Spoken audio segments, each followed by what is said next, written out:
watching the guy. He says his brand new 2020 truck just came in. Yeah. Ordered it in 2020. Found chips finally. He says when he got it. His dealership wanted to buy it from him. Yeah. Because it worked. Even though technically it's a 2-year-old truck. Brand new though, on the odometer. This other guy said he ordered a 2022 Ford Raptor. Yeah. Like $70,000. Put the order in February. Yeah. Just got it delivered. Well, it tells you where Another we're one at. of these ones where the dealership wanted to buy it off him. Yeah. For $10,000 over whatever he paid. Because they were going to jack it another 10. Oh, they'd probably jack it a lot more than that. At least. Yeah. Oh, yeah. A working truck that's a high levelly wanted. Oh, No yeah, they could probably make that easily. With no miles. Yeah, they could probably sell that quickly. Oh, yeah. Even for an inflated price. Yeah. And one of these vehicles gets great gas mileage. You can forget it. By the way, that thing will be off the rich people will be buying that thing quickly.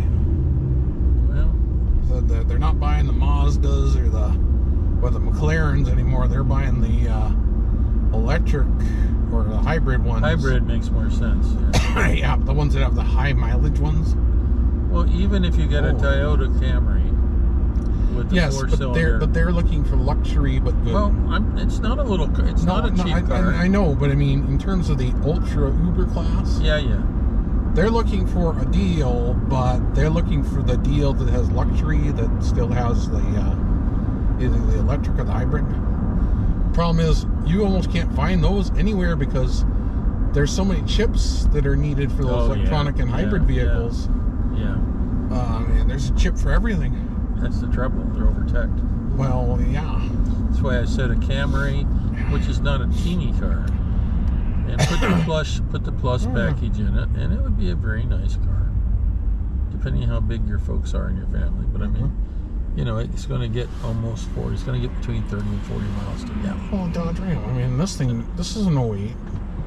I mean, I don't know how many CPUs it's got in it, but I mean, it's probably a lot less than the. Yeah. It's probably a lot less than the current models. Yeah. And it drives just fine.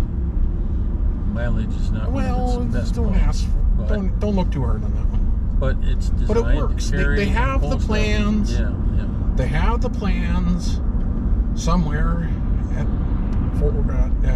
Dodge.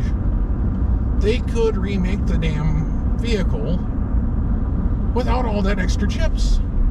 Well, like the old Maverick. Yes, they'd have to retool some stuff to get it back to, back. I mean, Well, the old Maverick. I mean, the 206. it's like they couldn't. It's not like they couldn't remake the ones that had less CPUs in them. Well, the I old. just don't understand some of that stuff. Like, you have the designs, you have the models. I mean, yeah, you'd have to retool some stuff a little bit in your shops, but I mean, you could be pulling out vehicles that have less CPU demand for them that would still work. Old 76 Maverick. We're not going that far old, but 200 inline 6. Yes. 3-speed on the column, got near 30 miles to a gallon. Yes. We're not going back that far, but I'm just saying. well, yes, a little teeny No, it's little teeny Mazda, or a little teeny Geo Metro. No, I'm not going that small. I'm just saying, we're a little teeny Geo Metro, 50 miles to the gallon. Yeah. But you Put a really long antenna on it with a pendant on it, so people can see you before they ram into you.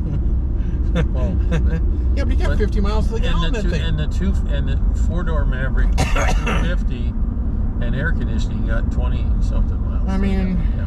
Well, the half-ton 76 pickup, 306 3-speed short box, got nearly 20 miles to the gallon. You know what's surprising, though, is if these companies had a good vehicle, if they just kept making that one vehicle. Yes.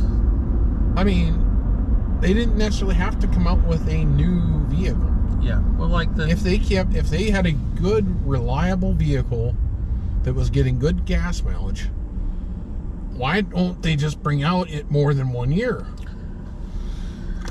I mean, there's some, people want new, but I mean, you could bring out new vehicle, and I'm thinking this is the way it's going to have to go eventually, is that they can't bring out a new model every year. It's going to be like 2 or 3 years where they're driving like a 20, say it's a 2023 that's still being sold brand new in 2026. Yeah. Just because it's reliable, it's good, and it doesn't require these billions of changes. I think that Joe's Equinox, I think it's a minivan, like that right there, 4-door, and it's all-wheel drive, and it's got all kinds of even if they kept it out for 2 years, they wouldn't have to retool design changes and stuff. Well, the Yukon hasn't designed changed much. And really, they could spend the extra time developing a better vehicle. Well, again, I don't know how much time. Remember, the government's got their snooter in this, and both their front trotters, and it's screwing stuff up. But there's got to be a certain point where the vehicle manufacturers are starting to, Part of the problem is people listen to California, and California puts impossible requirements. And if they want to sell vehicles in California, everything you buy on Walmart now is like a Prop 65 cancer rating, whether or not it has anything to do with cancer or not. Well, I looked at the it's got a warning on it. I looked at the shotgun. I looked at a pump shotgun that was made a number of years ago that I recently purchased, and they're trying to tell you about lead warning. Well, there's no lead in the gun, but if you shoot lead pellets out of it, there will be. Is that a problem? It's like, no. This material might cause cancer. I'm like, and the Martians might land tomorrow. I don't know how it's going to cause cancer when it's all made of metal. Yeah, well, that's my point. Well, it's all made out. In California, will, but all made out of steel. Yeah, or I mean, anything could possibly give you cancer. Lava could probably give you cancer. California probably would have labeled it. It's gotten to the land of stupid. Everything could possibly give you cancer, yes. See how they made a fire escape out of that thing? Yeah.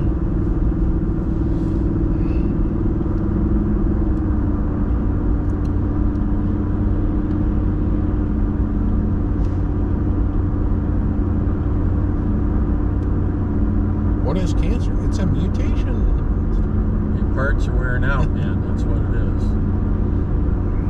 One thing or another. And they'll claim in the past, this is, well, in 1800 people didn't have cancer. Like, they didn't live that long. Yes, they did. They just weren't able to detect it. Well, and they didn't live that long. Well, that's the other thing, is their life expectancy was a lot less. A lot shorter, yes.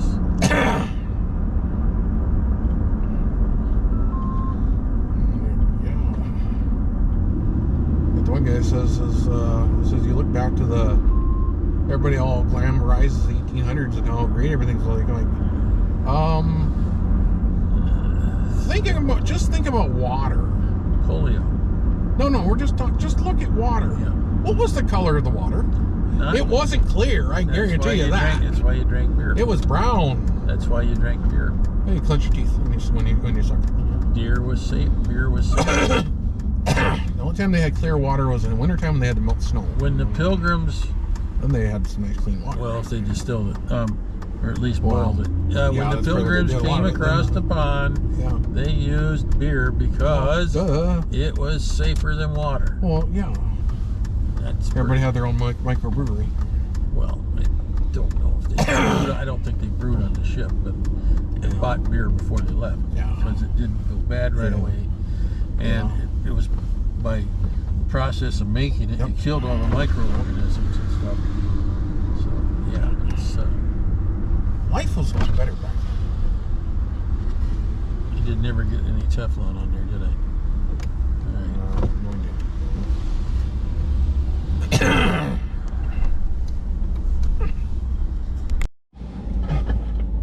You don't want me to. Yep, you can come. Instead of going to the fancy coffee, we went to Hardee's. We still have coffee. Looks like Delta's there.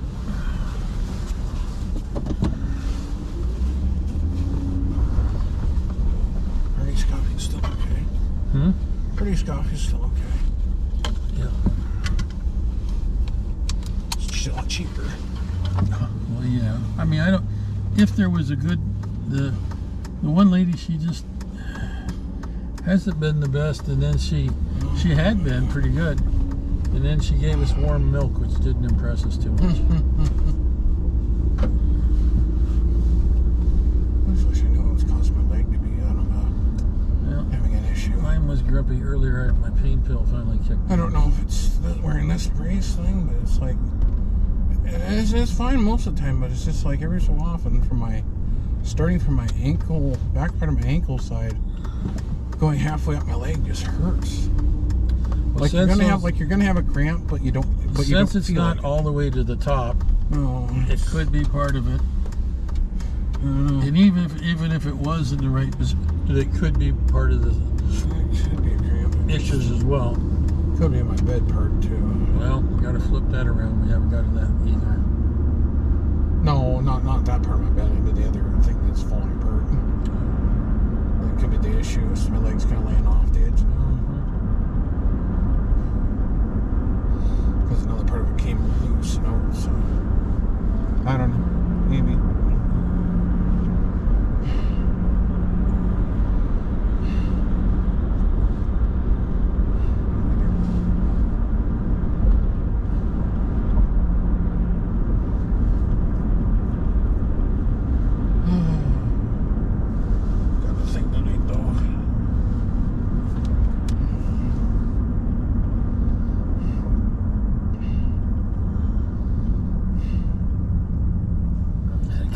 Plate looks like a Canadian plate.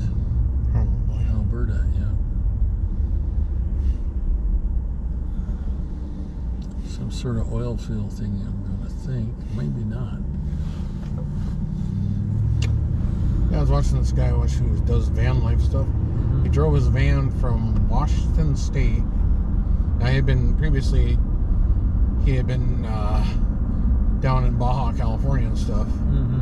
He had designed his van for cold weather operations with a diesel heater, some of those really high-end 200 amp hour batteries that are good for cold weather, but not quite that cold. But he drove all the way up through British Columbia, all the way through the Yukon, showing Dawson City when it's cold. He did this like January and February last year. Very cold. January and February of this year. Cold and But he up to the farthest most point of the Northwest Territories. Yep. Which is like in Nunavik or Tiptok, whatever. It's the one where they used to drive the ice road truckers had to drive all these different Frozen lakes roads. and stuff. Yeah. Well, they built a highway now that goes straight there now. Good. 2017, they completed a big highway, goes right there. You don't have to take any of the ice roads anymore. Well, that's smart money. So they can go year round through this road. Good. He drove all the way there. There's this one little stretch of. What was there? Oh, they took that building down. Yeah. Wow. Oh yeah. Wow. Well, there you go. Well, that's on a corner on Broadway. Yeah. Somebody will want it. Yeah. But yeah, so there was one little lake he had to cross, but I mean, other than that, it was like all pretty much road. Good. Either dirt or paved. Most of it was paved, actually. But yeah, he went all the way up there, all the way there, through all the roads, in two-wheel drive. But you know, the van they had like these brand new Sprinter vans that was capable of four-wheel drive. They had like some KO2 BF Goodwrench on them, so like really good tires. And I was like, wow. But you know, there was times where he was at like 60 below, and it might have gone colder, but that's as cold as his thermometer went. Yeah. It was like 60 below with like 100 mile winds coming off the Arctic. I'm like, oh my god. Oh boy. And yeah, that's what I'm surprisingly, talking about. the diesel truck and diesel heater ran just fine. Yeah. Now, had to run the diesel heater at maximum to overcome the icing on the exhaust, but that's what I was talking about. And the Bose RV 200 amp batteries, like 4 of them or something, kept his electronics all going. That's what I was talking about when I had to, when it was 60 and 80 below, Yeah. and I had to drive to pick up drunks in a place, and I was driving into a wind and at 40 or 50, 60 miles an hour. The wind chill inside the truck with 2 heaters on still was cold. Now what's funny is it was like 60 below for a couple days when it was clear out. Yeah. When it went to snow, it warmed up to like 8 above. Yes, it has to do that. Yeah, I was like, wow. It does. And then but he was like, oh, they're from Texas. They're quite a ways too. Yeah. But he was like, it was like minus 61 outside. Mm-hmm. You want to know what temperature was inside his van? 50 above. Like 67. Pretty nice. He was talking, he went outside, it was like, it was like a massive difference in temperature. 100 degrees, Yeah, like 100, something degrees of wind chill is. I'm like, damn. At one point he says it was so warm, he parked the front of his van into the wind, which then he realized he needed to put some cardboard in front of his thing because he didn't have any, he didn't have like a winter blanket on the front. And also, no block heater. Oh my God. I'm like, why would you drive into the Arctic without a block heater? And in that environment, But he parked it in the front. He parked the wind into the front of the vehicle while it was running, of course. The inside of his temperature of his van while it was running, the normal heater in the front, and then the big diesel run back, and then he had like insulator separation things to keep all the heat and stuff. He said it actually got hot. Yeah. It was like 75 in the back. He says, "I turned the diesel heater down because I'll start to sweat." Well, the radiator might be 90% clogged too, because you run really high concentrations of antifreeze up there. No, this was pretty good.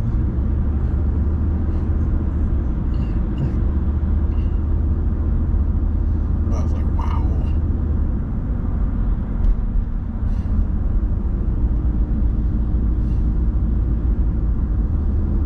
So they made it from, made it all the way up there, and so like 8 days or something for all the stuff he had to do, and that was one day that because the road was closed and went down because of snow. Yeah. Otherwise, he got there quicker. And I was like, damn, 8 days, all that stuff. I'm like, wow. Of course, he was putting on like 400 or 500 miles or 600 miles a day too. Well, it took me when I went from Anderson, like Alaska, 2 days to get through BC. I think. When I went somewhere. When I went down the Alcan, there's the ambulance. Okay, I left Anderson, Alaska, and drove to Fairbanks and processed out at Eielson, and then I drove for a very long time to get to Beaver Creek, Yukon Territory before they closed the port to get into the Yukon, and then that was at night. And it took me that long to drive that far. So then it took me a couple of days to get through the Yukon and several days to get through BC, and then I still had to drive from Washington State through Oregon, through California to San Diego. So this was 7 or 8 days. What I should have done, once I got into warmer climate in BC, I should have stopped and started camping places instead of having the white line fever stupid. That's what I should have done, was camped along the way and enjoyed the trip. And I should have went down 101, because I hadn't been on 101 from San Diego to San Francisco. I could have done 101 from the Canadian border through Washington and Oregon. That's the one that runs right on the coast. But I didn't. I was in a hurry to get back to San Diego so I could sit around in San Diego. That's been a mistake of mine for years. Every time I'm going somewhere, I get the white line fever to get there. And he's got a bicycle and some stuff. That's good. Yep. And a coat. And the shotgun came in the house last night. So it's been there forever. Okay. So when I take it to go clean it, it's one of my shotguns. You know, Mom does watch some of my videos. Oh, that's okay. Might want to edit that portion. Make me edit those things. it's okay. The howitzer's under the house.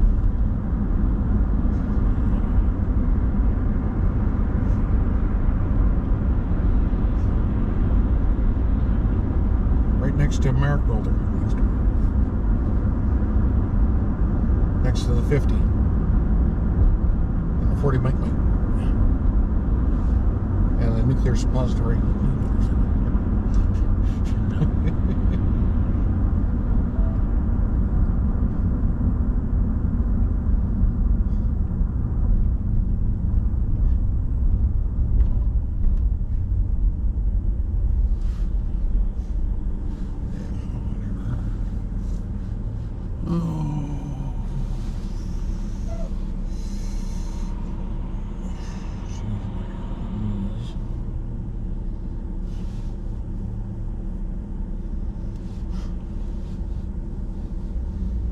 My knees don't hurt so much. Honestly, they were pretty good last couple of days. The other thing was causing pain.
When they're pulling the tower and off the tower. So that's where I will try to be. So we don't necessarily have to go to coffee. Well, Monday we won't go to because Monday we have doctor's office. Fun with the doctor, yeah. 27th I got to go to the pain clinic and have a reevaluate my back. Every once in a while, like a little twinge in my back, and I'll be like, everything will just stop. Be like, okay. Yeah. How much fun is it going to be this moment? Don't know. Yeah. Thankfully, it's not. Boy, yeah, there's a way to stop you from doing just about anything. My back give you a little twinge of pain. Yes, like, it does. I'm like, we don't want to repeat what we had before. No. Everything just freezes at that point. Like, nope. Yep. I just wish my knee wasn't hurting right now, but it is. So. It's a fairly good size RV there. Yep. That's not even a big one. No, it's big enough though. Yep. It's not like those big 40 or 44 footers. 47. If you have a cool $2 million. And then 6 slide outs. There's got to have slide outs. It's not a real Class A unless you have slide outs from what I hear. Okay, fine. Ooh, they got portable work lights here for something.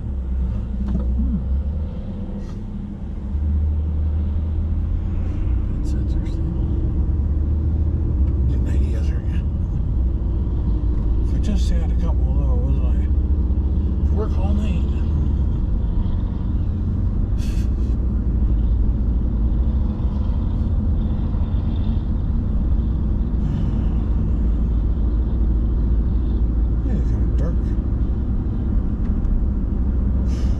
Some ducting earlier.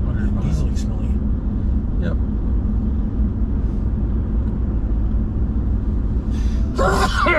Yep. My sinuses very easily smelly. My sinuses have detected the issue.